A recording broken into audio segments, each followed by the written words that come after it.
This headline, monuments and teams have changed names. Let me say it again. Monuments and teams, presumably sports teams, have changed names as America reckons with racism. Birds are next. I don't know any birds that are racist.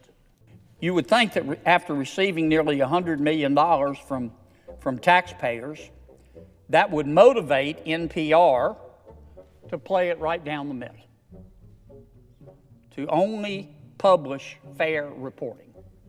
You would think that with the American taxpayer giving NPR $100 million every year, like clockwork, you should be able to go to NPR and look at the news and say, I don't know what party these folks are in. I don't know whether they're liberals. I don't know whether they're conservatives. I don't know whether they're left of center or right of center. I just know that they fairly report the news.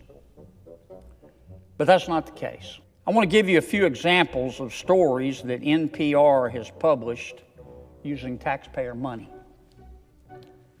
I'll just read the headlines. First headline, NPR News Service. Michael Avenatti, quote, a profile of the media-savvy attorney. They love Michael Avenatti. You know where Michael Avenatti is today? He's in jail. You know why? He's a crook. But for a while, he was a media darling on NPR. Here's another headline from NPR. Donald Trump's long embrace of Vladimir Putin.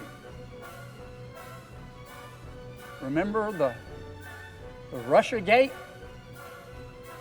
The Steele dossier? NPR was right in there promoting it. A couple more headlines that NPR is putting out there using your tax dollars. This headline, monuments and teams have changed names. Let me say it again. Monuments and teams, presumably sports teams, have changed names as America reckons with racism. Birds are next. I don't know any birds that are racist. If you want to publish articles like this, which no person with a brain above a single-cell organism would call fair and balanced, if you're a news outlet and you want to publish this kind of stuff, that is your right as an American. We have freedom of the press. We have the First Amendment. You're not free in our country if you can't say what you think. You're not free in our country if you can't express yourself. I'm all for this, if that's what these outlets want to do.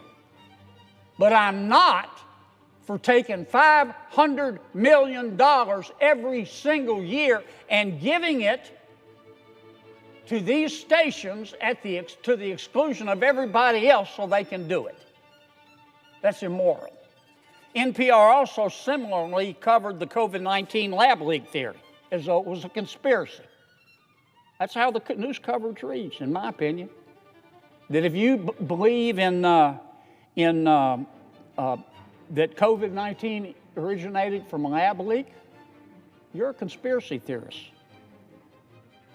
I would point out that we're going to have to get some new conspiracy theories in America because all the old ones turned out to be true. The conspiracy theorists are up something like 37-0. Since 1970, the United States Congress has given NPR more than $14.5 billion. With all those taxpayer dollars, NPR bought a $201 million office space just up the road from the Capitol. It's swell office space, $200 million worth. NPR pays its hosts as much as $532,000 a year. It pays its chief diversity officer $320,000 a year.